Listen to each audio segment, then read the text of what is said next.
अंजाम लिख दिया। कागज पे शाम काट के फिर शाम लिख दिया कि बरसों के इंतजार का अंजाम लिख दिया। कागज पे शाम काट के फिर शाम लिख दिया और बिखरी हुई पड़ी थी कलियां जमीन पर, तरतीब दे के मैंने तेरा नाम लिख दिया। वो नाम है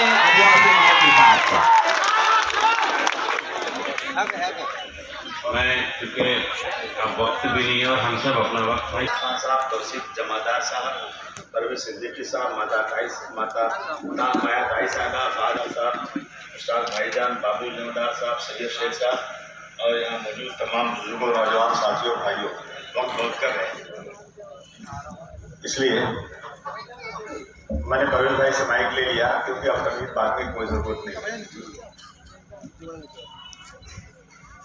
हंगामा खड़ा करना मेरा मकसद नहीं, मेरी कोशिश है कि सूरत बदलनी चाहिए।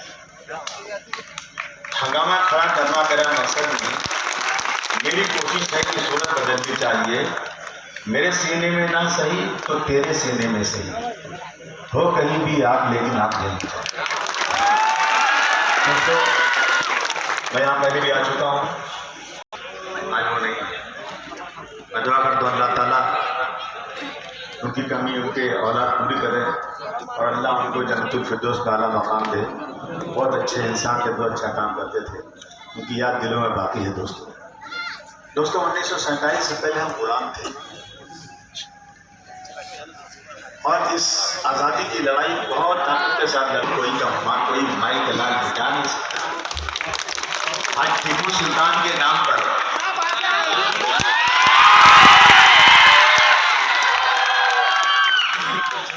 वो शख्स जिसने आजादी की लड़ाई शुरू किया, जिसको देख के अंग्रेज उनके शहीद होने के बाद भी अंग्रेज ने कहा कहीं जान बाकी तो नहीं है, जाने की हिम्मत नहीं थी, जिसने इस देश को की आजादी की तारीख में वो नाम सुनहरा नाम लिखा हुआ है, आज महाराष्ट्र में उनका नाम लेना गुनाह हो।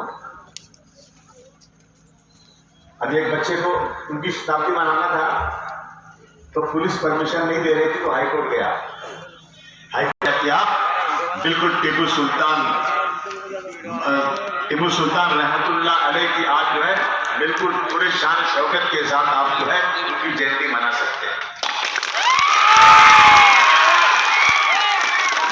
आना था तो मेरे गले में फांसी का फंदा लगा दो, लेकिन झूठ तो झूठ रहेगा, सही तो सही रहेगा। भाई आजादी की लड़ाई और मैं कराम ने लड़ी थी। मैं ढूंढ रहा बोल मैं कराम कहाँ चले गए, कहाँ है बोल मैं कराम। एक लाख से ज्यादा और मैं कराम को 1857 की गदर पे फांसी के फंदे पर चढ़ाकर दिल्ली से अमृतसर के जितने फुटपाथ के किनारे जितने दरख्त थे सब पे लटका दिया गया। बोलते हैं उसको हिंदू और मुसलमान साथ साथ कदम से कदम मिलाकर आजादी की लड़ाई लड़ रहे थे। जब 1857 की गदर में मंगल पांडे ने बलिया की जेल से इसकी आजादी की लड़ाई की प्रूफ दिया, तो उसका साथ देने वाला सबसे पहला कोई था तो बहादुर शाह जफर थे। हिंदू मुसलमान साथ साथ थे। आज 1947 में जब मुल्क आजाद हुआ तो हिंदू और मुसलमान लड़। हमारे लिए बहुत अफसोस की बात है, वो हमारे भाई जो हम साथ साथ थे हिंदुस्तान पाकिस्तान बना के एक साजिश के तहत। मैं गांधी जी की बहुत इज्जत करता हूँ, गांधी से बड़ा कोई नेता नहीं हो सकता, लेकिन खुदा की कसम अगर गांधी जी उस मसौदे को जो हिंदुस्तान पाकिस्तान के बंटवारे का मसौदा था, गांधी जी फाड़कर अगर रद्दी की टोकरी में फेंक देते तो गांधी जी आपने हिंदुस्तान पाकिस्तान के बंटवारे मौलाना अब्दुल कलाम साहब ने क्या कहा पता है कि अगर आसमान से कोई फरिश्ता उतर कर आए, एक फरिश्ता उतर कर आए आसमान से और कहे कि मौलाना साहब आप आजादी की लड़ाई के लिए इतने आप लोग जब तो जहद कर रहे हैं, मैं फरिश्ता हूं, एक दिन में आजादी का परवाना लाकर हाथ में दे दूंगा और हिंदुस्तान आजाद हो जाएगा, लेकिन उसके बदले में हिंदू मुस्लिम की एकता को आसमान पर लेके चला जाऊंगा। मौलाना क्या कहा जाए? मगर मेरा ये जवाब होगा उस वक्त कि हिंदुस्तान की आजादी में फिर ले लूंगा, ये देश का नुकसान है, लेकिन अगर हमने हिंदू और मुस्लिम की एकता को यहां से हटा दिया तो इंसानियत का नुकसान होगा। मैं इसे कभी बर्दाश्त नहीं कर सकता।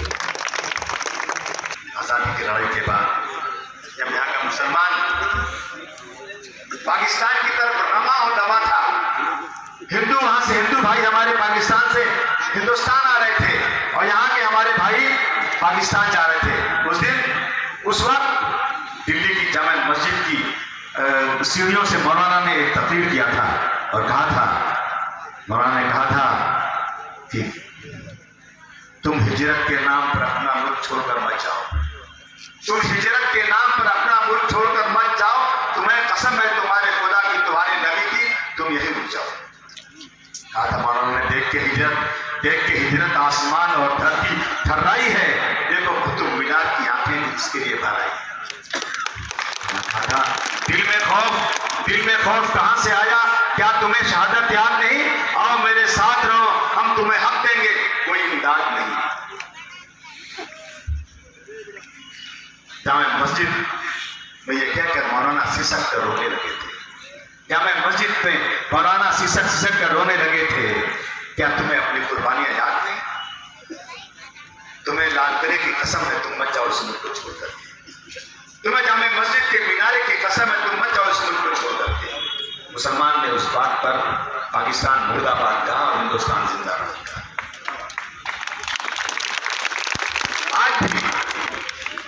आज भी जब कभी जंग होती पाकिस्तान से, आप हिस्ट्री के पन्ने उठाकर देख लीजिए, जितने परसेंट मुसलमानों को मिलिट्री में नौकरी दी गई है, उससे ज्यादा अपनी कुर्बानी पेश करके वो अपनी वफादारी को पेश करते हैं हिंदुस्तान। ये हालत है। इसलिए दोस्तों मैं आपसे कहना चाहता हूं कि आज हमारे साथ जो कानून बना था इस देश का, वो हमारे साथ बिल्कुल नाइंसाफी हो रही है। एक स्कूल की टीचर एक मुस्लिम बच्चे को खड़ा करती है और गैर मुस्लिम को बुलाती है, यदि इस बच्चे को मारो ये मुसलमान है। इसी मुल्क में हुआ ये। एक सिपाही बंदूक लेकर ट्रेन के डिब्बे में घुसता है और घुस के मुसलमानों को ढूंढ के निकालता है और गोली मार के कहता है कि तुम्हें इस मुल्क में रहना है तो योगी और मोदी को वोट देना पड़ेगा, योगी मोदी कहना पड़ेगा। सुना था आपने? इस मुल्क में होता है। जहां बाबरी मस्जिद की बात करूं मैं, संविधान सबको बराबर का हक देता है। 1900 या बाबरी मस्जिद में जब हमारे सुप्रीम कोर्ट के जज साहब जो आखिरी फैसला आया, तो मुसलमानों ने कहा जो भी सुप्रीम कोर्ट का फैसला होगा हम उसे तस्लीम करेंगे। मैं अपने इलाके मानपुर शिवाजी नगर में बैठा था, चारों तरफ सन्नाटा था खुदा के साथ। मैंने कहा कहीं कुछ ना हो जाए, लेकिन मुसलमानों ने बहुत ही सब्र के साथ फैसला सुना। जज साहब ने जब पहली बात कहा कि बाबरी मस्जिद में जब खुदाई हुई तो कहीं भी ये निशान, ये प्रूफ, ये शेर, कहीं भी ऐसी चीज नहीं मिली कि मंदिर तोड़ के मस्जिद बनाई गई। हमने बहुत तालियां बजाई, माशाल्लाह जज साहब बहुत अच्छा लगता है, ये सही फैसला है। फिर जज साहब ने कहा 1949 की रात में बाबरी मस्जिद में रामलला प्रकट हो गए हैं, ऐसा नहीं है, किसी ने शरारत के वहां मूर्ति रख दिया और ये भी क्रिमिनल एक्टिविटी थी। हमने और तालियां बजाई, माशाल्लाह सही फैसला होगा। फिर उन्होंने कहा 6 दिसंबर 1992 को बाबरी मस्जिद को शहीद कर दिया गया, ये भी क्रिमिनल एक्टिविटी है। हम और खुश हो कि माशाल्लाह फैसला अच्छा होगा।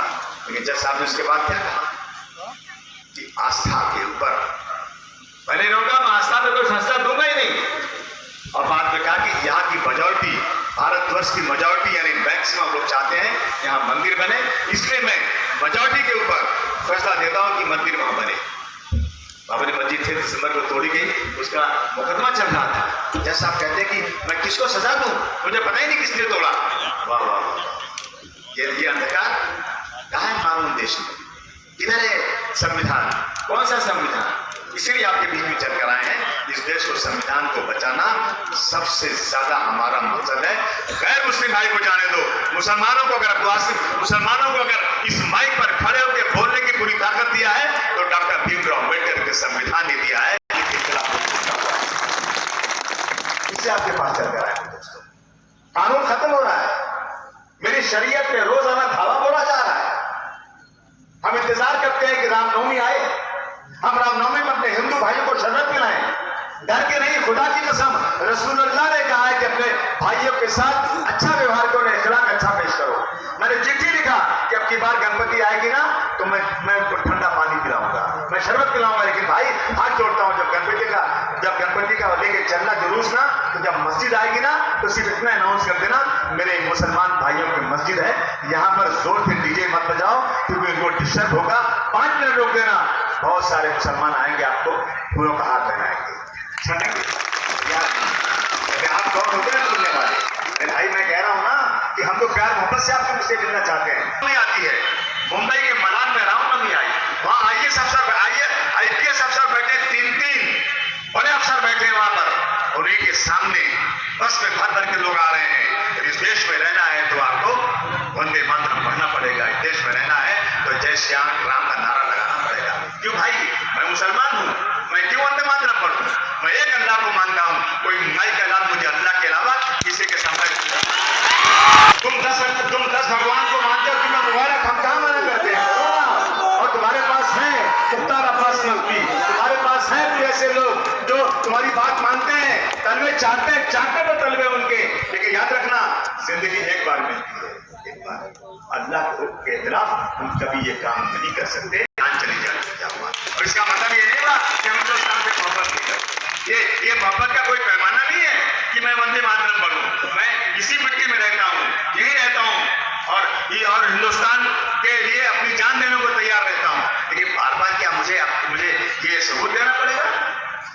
हमी को कातिल कहे कि दुनिया हमारा ही कत्लेआम होगा, हमी को कातिल कहे कि दुनिया हमारा ही कत्लेआम होगा, हमें कुएं खोदते फिरेंगे और हमी पे पानी हराम होगा, हमी कुएं खोदते फिरेंगे और हमी पे पानी हराम होगा। अगर यही ज़हनियत रही, मुझे ये डर है कि इस सदी में ना कोई अब्दुल हमीद होगा, ना कोई अब्दुल कलाम होगा। तो मैं आपके पास आया हूँ, आज इलेक्शन आने वाला है, मैं इलेक्शन आने वाला है, जरा सोच समझ के काम कर।